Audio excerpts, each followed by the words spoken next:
Today's game features a very active secondary. The Browns are #1 in forcing interceptions, and they'll be up against a Niners team that will need to avoid those turnovers. Set for the call of this Week 15 matchup, here are Brandon Gaudin and Charles Davis. Just off the shores of Lake Erie, we are at First Energy Stadium in a city aptly named after its founder, Moses Cleveland, way back in 1796. Today, we reach Week 15, and we've got a good matchup in store between the San Francisco 49ers and the Cleveland Browns. Hi again, everyone. With Charles Davis, I'm Brandon Gaudin. And, Charles, we look at this Browns ball club.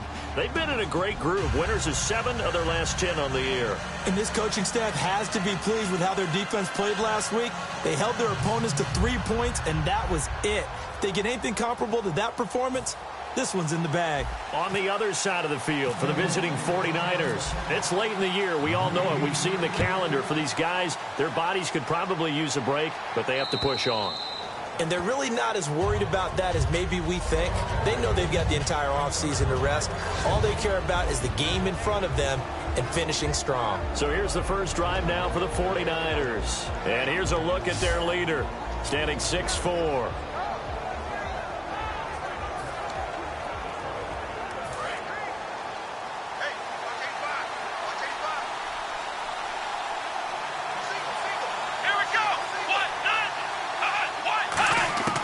They'll try and start this drive in the air. It's hauled in by Torrey Smith. And they're able to get this one across the 35. Give them 11 on the gain there. And that leads to a San Francisco first down.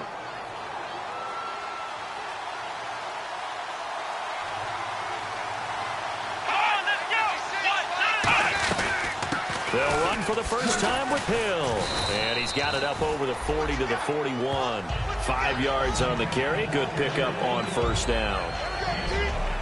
And here's the headshots for the offense. And Carlos Hyde, a talented back, has taken over as the lead runner. A terrific talent. Can batter you inside, but has more speed than what you expect to take it the distance.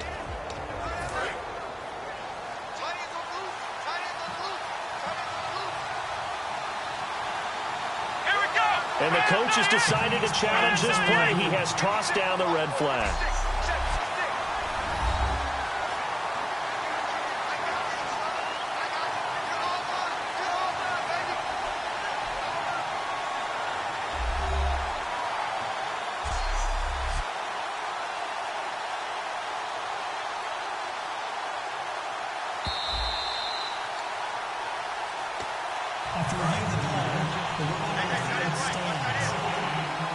Well, he challenged the play. It did not pay off. And that means he lost a timeout in that challenge. And as a coach, you hate that. Don't know if you took the advice of the player. You threw it yourself, but it didn't go your way. At the end of the day. And this is caught inside the 5. A big play there for the Niners. 56 yards. And there's another one of those incredible highlight reel catches. One-handed, deep downfield, another big completion.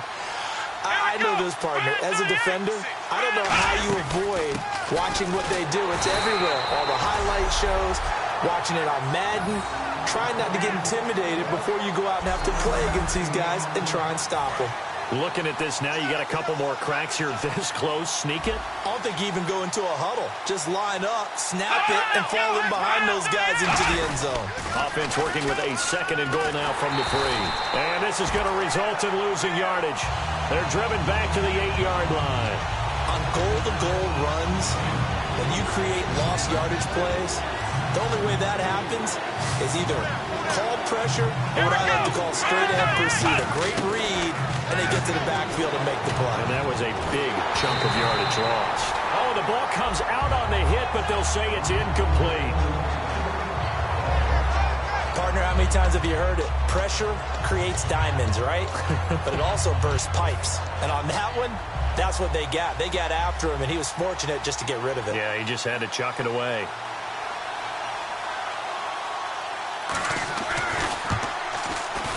And Boswell's kick is good. And the 49ers take a 3-0 lead. So they come into enemy territory. Nice drive to start the game, but they probably wanted 6. They only got 3. I agree with you totally. That's the expectation. When you get the ball and you start moving it and you're rolling, you think you're going to end up in the end zone. But they should be happy with the 3. A good way to get things going here in this game. So here come the Browns for their first drive on offense. And they will be led out by a man in his sophomore campaign as the quarterback.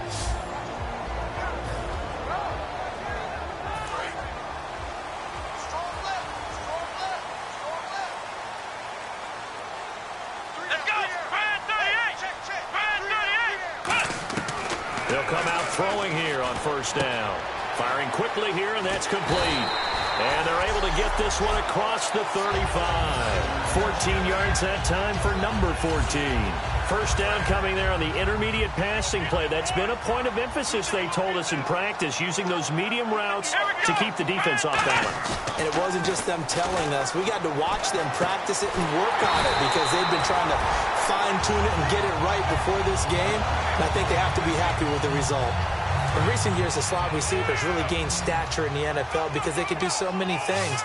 Yes, they can line up wide like your normal wide receiver, and to have that kind of courage and toughness to run routes in the middle of the field and become dependable targets for their quarterbacks. And he fumbled it. It's on the ground. And now this is scooped up by the 49ers. We have seen this before, and we know coaches preach about this and work on it all the time. Catch the ball. You know there's going to be some traffic somewhere. They've got to put it away and secure it as they try and get downfield.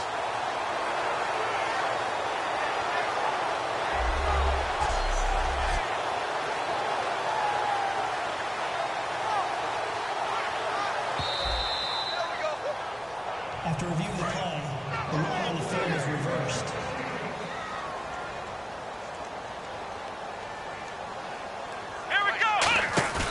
Back to throw. And he'll be out of bounds as he gets this down about the 21 or 22. They get 9 out of that one, and as a result, the drive continues. If you're running out route, it's likely you're going to end up near the sideline. And what did we just see there?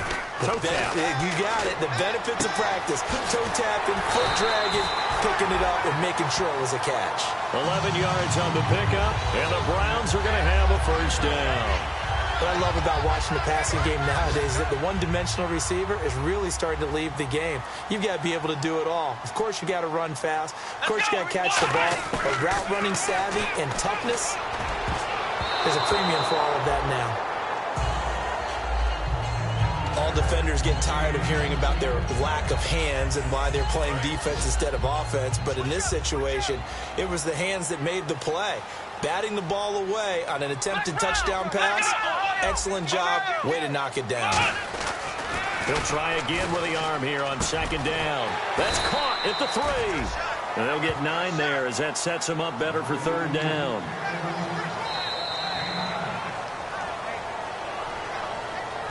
So 1 quarter in the books on a cold December afternoon. It's a 3-point game here early. EA Sports NFL Sunday returns following this.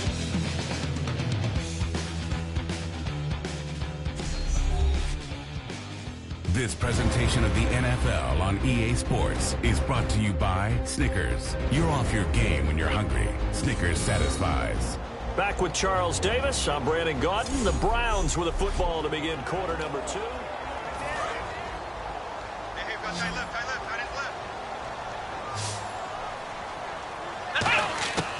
They'll look to throw for it on 3rd and 1. That's caught at the 1. Just a gain of a yard, but it's going to set them up with a 1st and goal. Well, they were in the red zone, and they needed a first down. Was it a surprise to you that they went to the tight end? Not at all. I thought, though, the defense might put a little more pressure on him, but still able to complete it. And on the ground they go with the running back. And he's in. Touchdown, Browns. A great effort there. His 5th touchdown now on the year. And the Browns have taken the lead. Solid job up front. Really just a solid job all the way around to get that one in. That was well executed, wasn't it? Well blocked, well run. End result, 6 points. Touchdown. Now for the point after. And this is up and good to make it 7-3.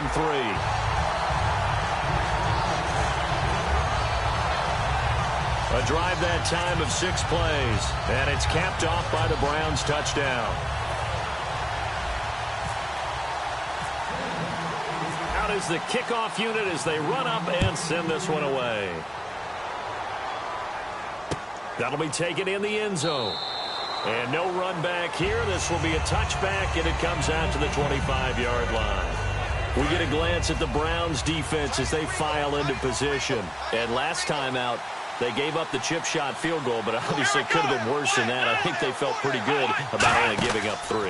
No doubt about it. Anytime an offense gets into the red zone, the thinking naturally for the defense is, okay, 3 points. We're going to give up 3 here, but let's make it no more than that. They met their glory. On the other side, though, the offense, they weren't very happy. No, because there's an opportunity. Once you get to the red zone, you're not thinking about kicking a field goal. You're thinking about how do you get into the end zone, and when you don't, you walk off the field feeling a little bit of failure. And no escaping this time as he'll go down. They got him for a sack.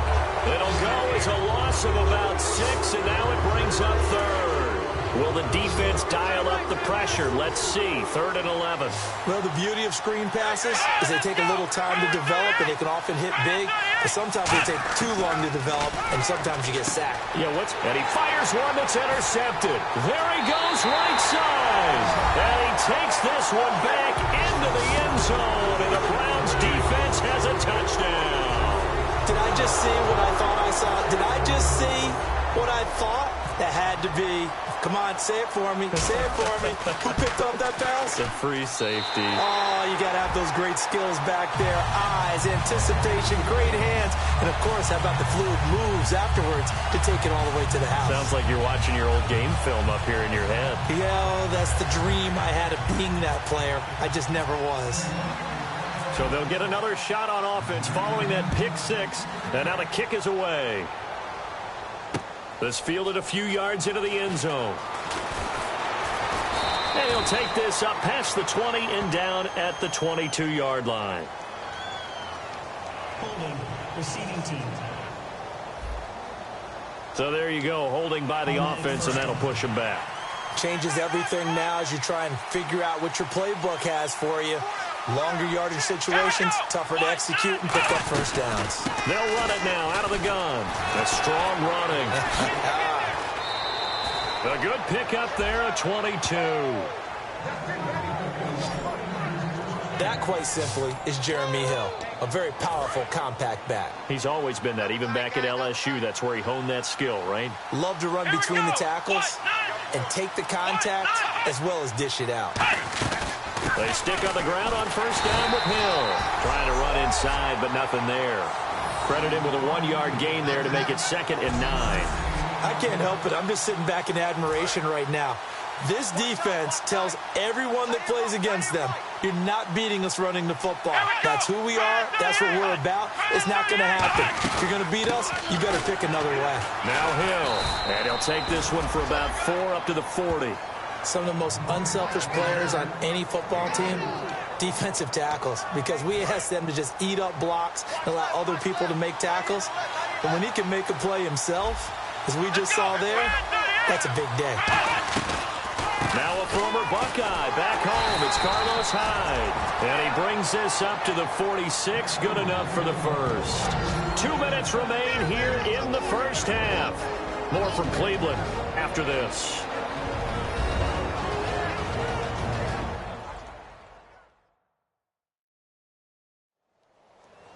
A reminder that coming up in 2 minutes, we'll check in with Larry Ridley in Orlando with highlights and analysis of this first half of play. And I'm going to check in with a heater. I'm going to be right there with you, partner. Here we go. 38. Now a first down carry. It's Hill. And he'll lose yardage on the play back at the 45-yard line. It's a loss of a yard there, and now 2nd down. And they're going to hurry back to the line now. Now back to throw. And seeing nowhere to throw, he chucks this one away from harm. Incomplete. Now it's 3rd down. And here comes play number 6 on this drive. It's a tried-and-true formula, and I don't think it'll change for as long as we play football. If someone's trying to throw the ball and you can put pressure on them and make it tough, that's only going to help your defense. Yeah, he sensed being hurried. He got rid of it before taking the hit, but incomplete. The completion good for only 6, and that'll bring up 4th. So on now is the Clemson man, Bradley Pinion, to punt this one away. Partner, I think that completion takes the definition of dink and dunk to a different level, doesn't it? It does, and the defense was right there, kind of played into their hands. And this one's out of bounds. Should be inside the 10, I think it is, at the 6-yard line. And here are the Browns now as the offense comes back out onto the field. And they will simply, Charles, be looking to duplicate what they did last drive when they were able to push it in for 6. And they hope it'll be that easy, right? To be able to take exactly what happened before, replicate it. They have to make a few additional changes along the way because I'm sure the defense will make some adjustments, but they've got to have great confidence having scored the last time out. And 2nd and 10, he'll look to throw again. His throw incomplete. We know it's not an easy job to go out and catch passes when people are trying to tackle you and knock the ball away. But the bottom line is, that's a pass he's got to have and a pass he should have caught. So here we go now. An extra defensive back in there on 3rd and 10. They'll set up to throw. And this is caught on the sideline. But no, they'll say out of bounds. He caught it but was not in bounds. Incomplete. Here's Spencer Lanning.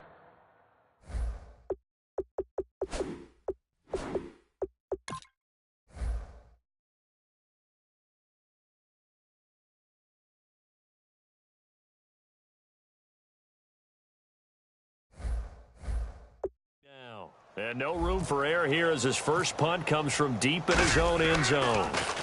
But he'll get this away into the icy winter air. And taken right at the 35. Great blocking on the return. It springs him for 25. And the Niners set up well. They take over 1st and 10 on the short side of the field. And San Francisco gets set to go here. And with this deficit, you can't have too many more drives like the last drive where you had to punt it away. You know what I would tell my offense right here? The punter doesn't exist, guys. He doesn't even exist. He's not a team anymore. I just cut it, all right? So you've got to go out and create some offense for us here and give us some points. No way does that guy get on the field on this run. Poor punter. Yeah, it wasn't his fault. But hey, listen, there's got to be casualties at times. We're trying to win a game. Caught by Nelson left side. And he gets this one all the way down inside the 20-yard line. Holding offense.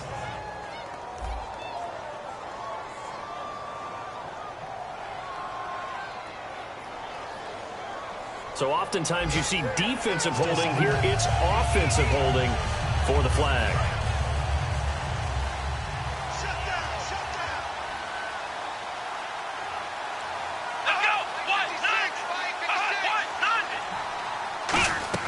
From the midfield stripe, they'll look to throw. They set up the screen to Hill. Past the 20. And he's going to take it in. Touchdown, San Francisco. Jeremy Hill with touchdown number 8 on the year. And the 49ers have cut it back within a score. I think everyone in the league talks about finishing, don't they? Doesn't matter whether it's a quarter, a half, a game, a series, whatever. But they're finishing the first half in fine style, putting that one in the end zone. They did, and they didn't leave much time on the clock either. Well done. That's fielded in the end zone. And no run back here. This will be a touchback, and it comes out to the 25-yard line. A chance for us to look now at this 49ers defense. They were able to force that 3-and-out. That led to a touchdown. And defenses obviously love 3-and-outs. They want more of that. They created a very short and not too sweet stint for the offense by getting them off the field that fast, but it set up their own offense, gave them a little spark, and they took it downfield and scored. Now the question, can they do it again? Let's see. And they're going to speed things up here. Here we go. Flex round. Flex round. Here we go. Back to throw here. And that one will fall incomplete. Clock here now, just under 30 seconds to go in this first half. And the offense looks to pick up the first here on third after that incompletion. Let's go! He'll drop to throw. And he comes back with one complete. Give him 8 yards on the play, and they pick up the first. And now it looks like they're going to be in the hurry-up. They'll look to throw here on first down. He'll rifle this one deep right side. And that's incomplete. Clock stops with 10 seconds left. And when all else fails as a defender, when you're not there in the coverage, your best friend is exactly what we saw there. A big play shot taken by the offense. Unfortunately, it ended in a big drop. Oh, he's got a man wide open, complete. Now whistles come in. We're going to get a timeout here by the offense. So that means they're down to 1 remaining here as we head toward halftime.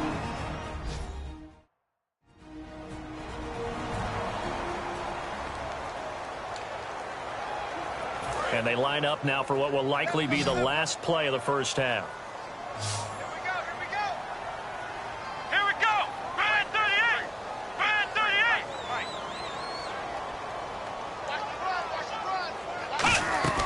They'll throw now on the final play.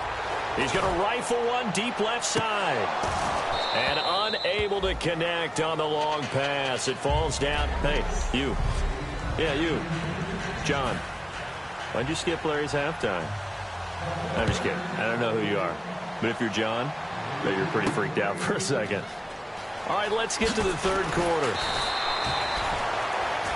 And he will be brought down here at about the 17-yard line.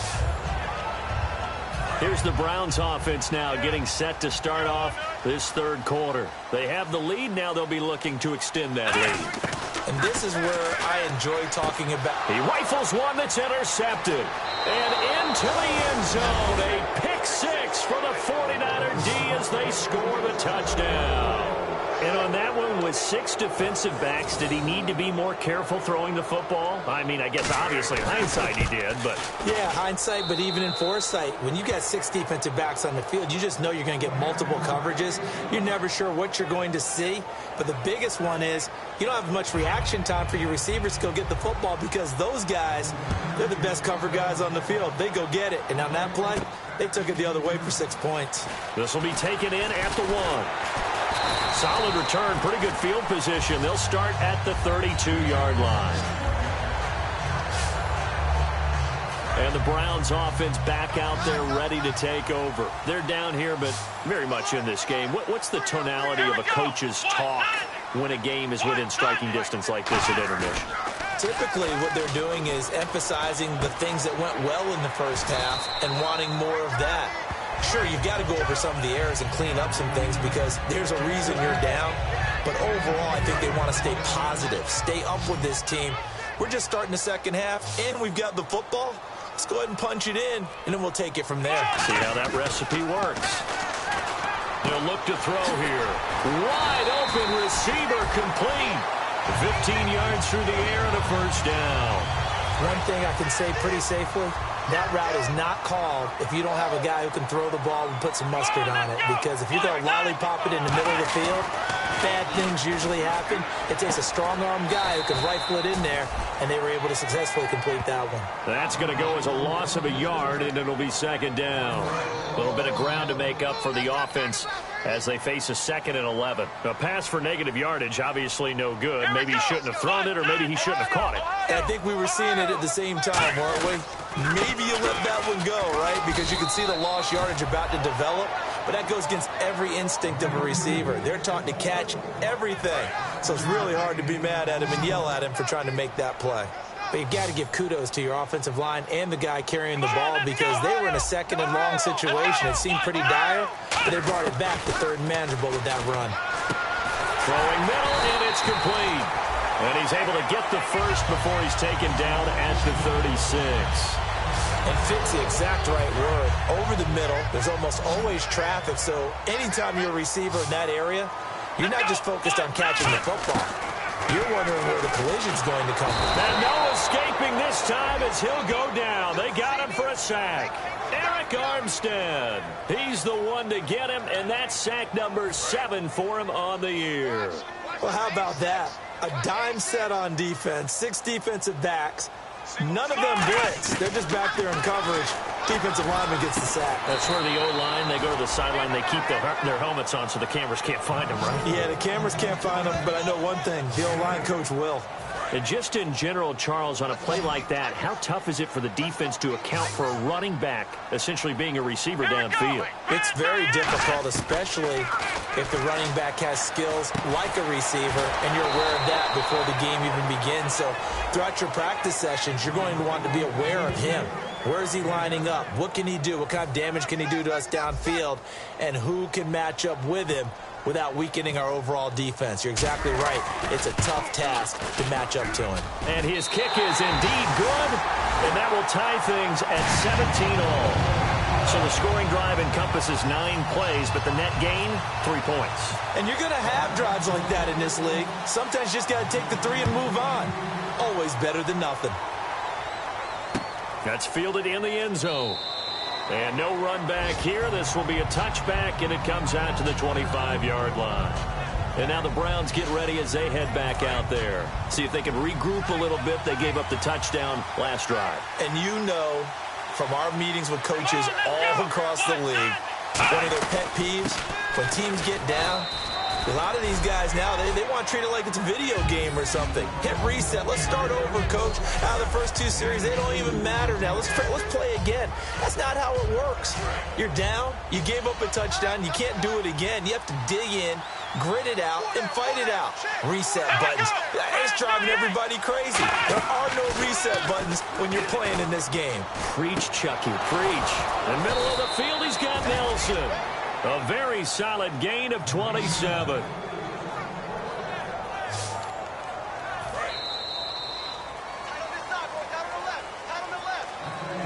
We're off to the 4th quarter here in Week 15. Happy holidays to all. We'll return with more after this. You're watching the NFL on EA Sports.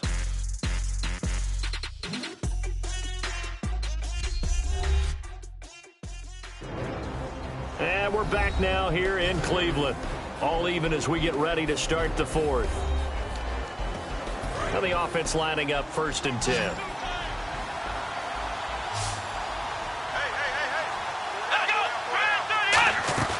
Now a play fake here on 1st down. It's a short one here, complete to his tight end. That throw good for 4. It's 2nd down. Partner, it's a lot of fun watching the NFL now, isn't it? Because when the big fella runs routes, it used to be when we were kids, he'd run about 3 different routes, and that was it. Now he can run anything and catch the balls we just saw there. On 2nd down, Hill. And very little there. He might have gotten a yard. Yeah, I think he got a yard to the 41. And now timeout is whistled as it appears there's a Brown shaken up on the play. Well, he gets attended to. We'll step aside.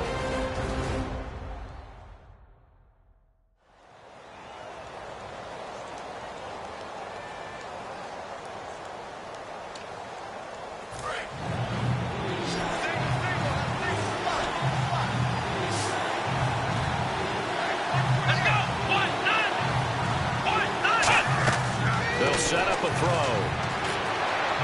And he'll just toss it away. So he throws it away, and that brings up 4th down. Here's Bradley Pinion now as he'll kick it away for the 2nd time. I'm not sure we could spot any tendency here on this 3rd down. They could have run it or passed it. Either one was available. They chose to try and get it through the air, but they were unsuccessful. And a bit of a mistake there. This is well into the end zone for a touchback. And now Cleveland geared up to take the field. And last time able to get 3. It's not what they wanted. They wanted 6, but they got at least something. They mustered something out of the drive. They'll take it. I like the way you've described it. Not ideal, but they'll take it. Anything to put some points on the board. But this time on offense, they don't even want to see the field goal kicker trot on the field. They want that ball in the end zone. Yeah, they'll be going for 6. They'll put 2 receivers left, 2 to the right. Out of the gun, they'll look to throw. And the hit jarred it loose. It's incomplete. Well, partner, the hit sure looks like a simple route, but I think the issue with it is a lot of time when you're making that play, you're actually working your way back inside towards traffic where the big guys are coming from inside out, whether it's defensive ends or linebackers. And a lot of the time, instead of securing the pass, your eyes might stray towards the middle and wonder where the big hit's going to come from. And now they're in the hurry-up. Now on first down, he'll drop to throw it. He's going to flip one out here to his running back. And able to get this one across the 45 before he's brought down. Holding offense. So he got his hands a little too far outside. The ref caught him, threw the flag. They'll wind up losing a full 10 yards on the play. They'll give it to him right up the gut. And he'll push his way forward to about the 32. Give him 5 yards there, and it'll bring up second down. And there's a run to be happy with. Good, solid yardage. You'll take that anytime you hand the ball to a back. Now they'll throw here out of the gun. And a quick throw here, that's complete. It's a pickup of 12, and that'll set up a third down. And there's another completion to the tight end. And let's face it, it is hard to overthrow a 6'6" target. It is indeed. Quarterbacks like their speed guys. They like that huge 6'6" target that they've got in him. They really do, and it reminds me of what one great tight end told me once. He told his quarterback, just make sure you throw it up there, you know, kind of like put up on the top shelf where the kids can't get it. Would it be safe to say that as precise as routes are supposed to be run in the NFL, maybe they're not quite as precise in college ball? That's accurate, yeah. And I think we saw a college route in the NFL there. Just find the soft spot, find the dead zone, and find the first down. And that's what he just did. 5 yards on the catch there, brings up second down. Offense walks to the line for play number 7 of the drive. Time for a break. We'll come back and see how it all shakes out after this.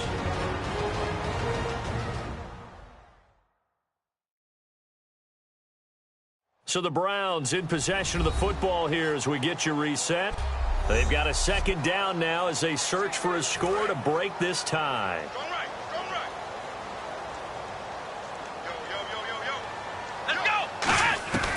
Again, he'll drop to throw. And he's got his man on the out route. And he gets it inside the 35 and just shy of the 30. That one goes for 13 yards, and it moves the sticks. That coach is always harp on the quarterback reading the defense and getting it to the open man. That's good recognition there. And how about what he did after the catch? Yeah, hit your tight end, let him get some rack. Yeah, when he gets moving, not many guys want to come over and put a hit on him, do they?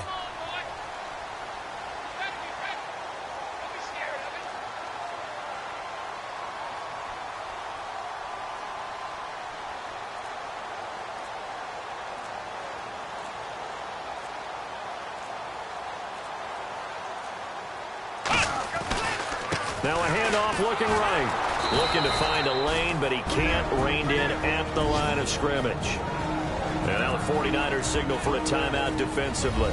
It's just their first. They've got 2 more to use here in the final stages. So the defense had a chance to catch their breath, and now they're back out and ready. See if they stay on the ground for second down.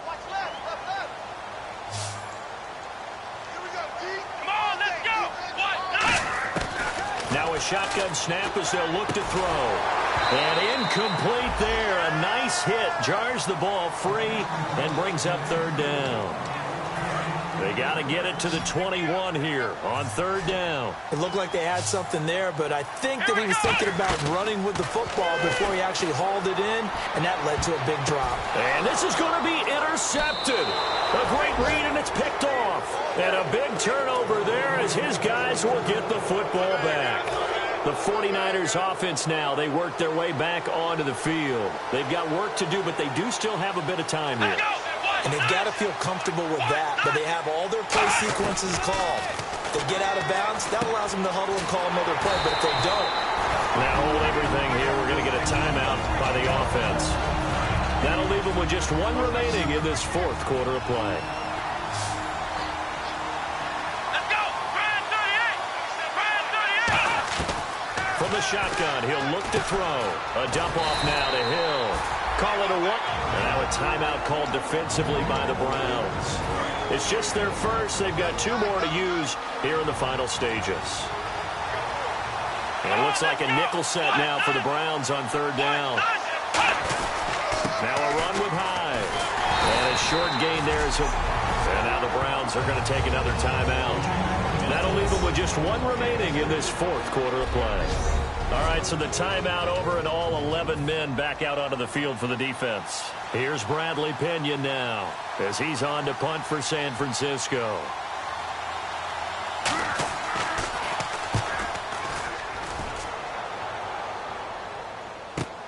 It's taken to the 26. Nice job on the return there, 16 yards. And the offense will take over with a new set of downs. Heading out as the Cleveland offense now as they get set to take over here. They need to get this around the 40 to have a chance to win it in regulation. From the 40, it's a 57-yard field goal, so that gives you a gauge.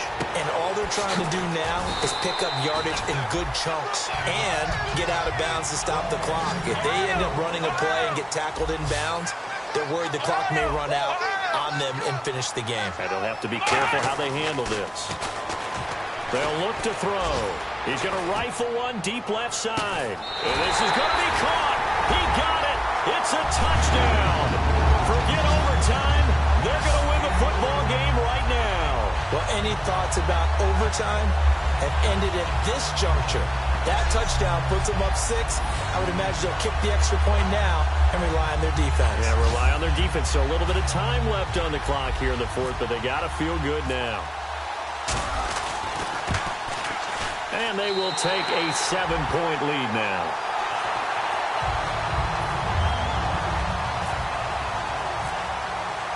The kickoff unit is out on the field, and they will send this one away.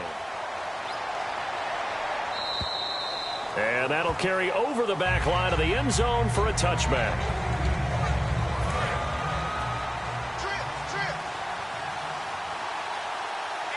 Three receivers to the left, 1 to the right. Back to throw. He's going to let it fly. And it pops free. The collision there jarred the ball loose and brings up 2nd down.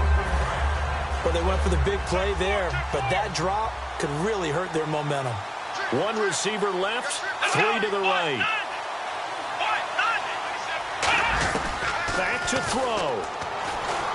Surveying the field. Now a desperation throw deep downfield.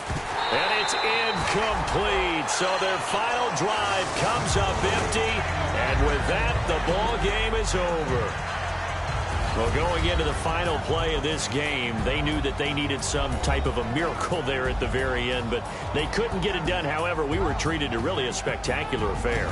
Even though they didn't finish it off, you're exactly right. They took us down to the last play. We're still, you're wondering, could it happen? Possibly, even though we both knew it was a long shot. So for Cleveland, they remain in the hunt for a first-round bye as they move to 11-3 on the year.